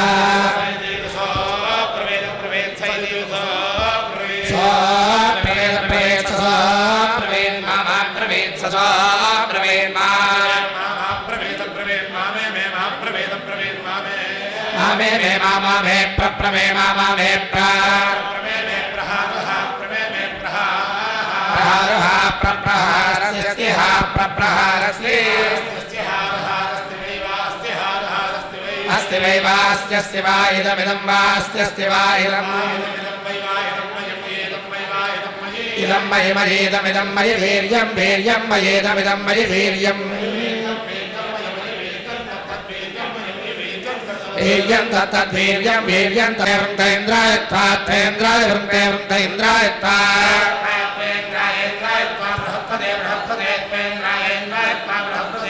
बृहत्पदे बृहत्पदे तात्ता बृहत्पदे वयस्पदे वयस्पदे बृहत्पदे तात्ता बृहत्पदे वयस्पदे वयस्पदे वयस्पदे बृहत्पदे बृहत्पदे वयस्पदे इति वयस्पदे बृहत्पदे बृहत्पदे वयस्पदे इति बृहत्पदे इति बृहत्पदे इति वयस्पदे वयस्पदे इत्याह हेतु वयस्पदे वयस्पदे इत्याह हेतु इत्याष्टं तस्मादिति तस्मात् विष्णुं विष्णुं तस्मात् विष्णुमन्ना भजत्यन्ना भजति विष्णुं तस्मात् विष्णुमन्ना भजति विष्णुमन्ना भजत्यन्ना भजति विष्णुं विष्णुमन्ना भजति कृष्णेन्ना भजति विष्णुं विष्णुमन्ना भजति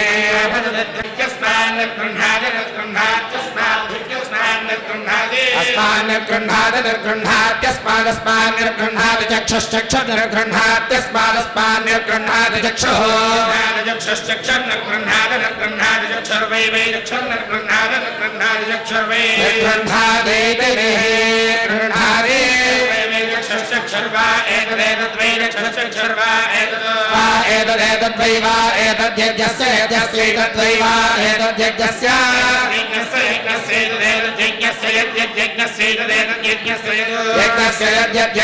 यज्ञस्य यदुक्ष उक्ष यज्ञस्य यज्ञस्य यदुक्ष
యజ్ఞవిషసేనా పయేరమపయేరం యజ్ఞవిషసేన యజ్ఞవిషసేనా పయేరం యజ్ఞవిషసేన యజ్ఞవిషసేనా పయేరమిదేశసేనేతి యజ్ఞవిషసేన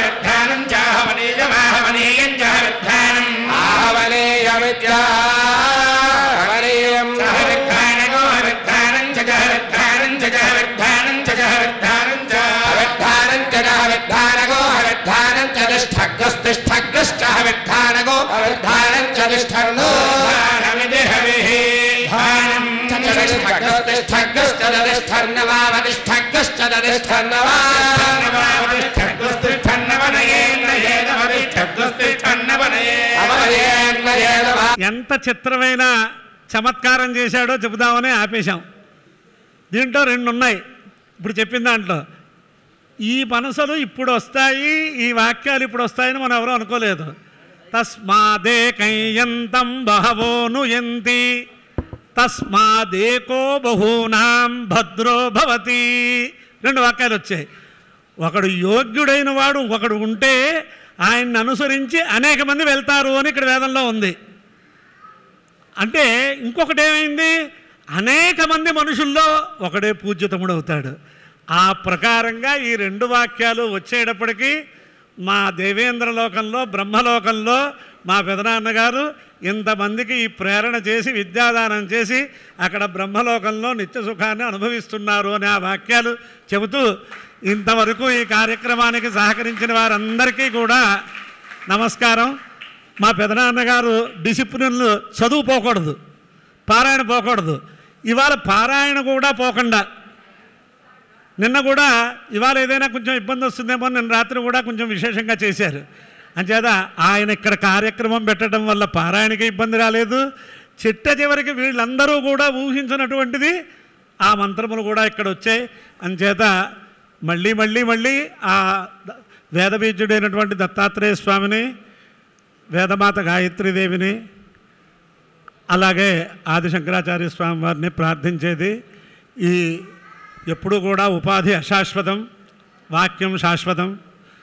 అంచేత జన్మవంశంలోనూ విద్యావంశంలోనూ అందరూ కూడా ధర్మ మార్గంలో ఉండాలి, అధ్యాపన పరంపర కొనసాగాలి అని ఈ రెండు ప్రార్థనలు చేస్తూ మా పెత్తండ్రి గారి గురించి ఒకసారి రాయవలసి వస్తే నేను రాశాను.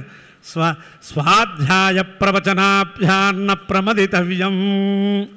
ఆ వాక్యానికి పూర్తిగా ఆకారభూతులు మా పెత్తండ్రి గారు అని నేను రాశాను. తర్వాత ఈ ఘనస్వస్తులు ఇవాళ వాళ్ళు చెప్తున్నారు, వీళ్ళు చెప్తున్నారు, నలుగురితో జరుగుతున్నాయి, ఒకరితో జరుగుతున్నాయంటే ఆంధ్రదేశంలో మొన్న కూడా సభలో చెప్పాను, సంపూర్ణ ఘనపారాయణ కొల్లూరులో ప్రారంభించిన వారు మా పెత్తండ్రి గారు వెంకటనారాయణ గణపాటి గారు. అక్కడికి జగన్నాథ గణపాటి గారు వెళ్ళాక ఆ నలుగురిని తీసుకొచ్చి ఈ ఊళ్ళో రెండో పారాయణ ఆంధ్రదేశంలో.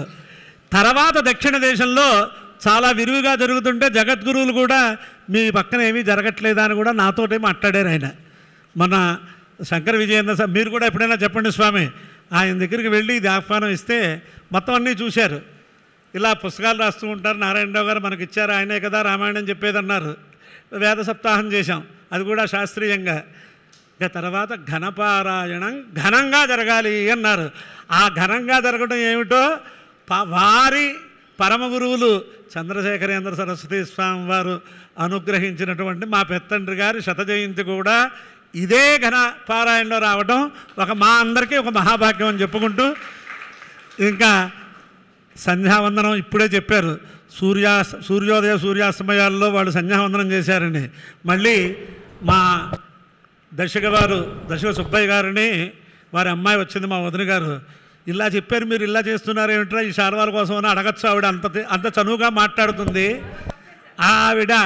ఆవిడ కూడా శాలవా కప్పేశాను అని చేత ఏం చేస్తుందో అని వాడు మొదలు ఉంటుంది, అదంతా వేరే విషయం.